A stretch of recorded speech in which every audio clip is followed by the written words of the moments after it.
गाई का गोबरे महादेव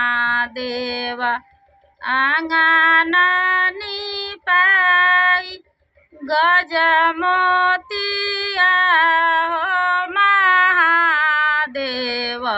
चौका पुराई सुनु हे शिवा शिवा के दोहाई सुनु हे शिवा शिवा के दोहाई ताही चौके बैठलन महादेव गेलन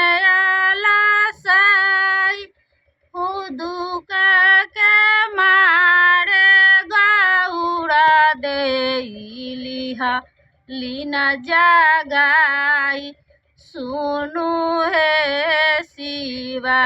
शिवा के दोहाई।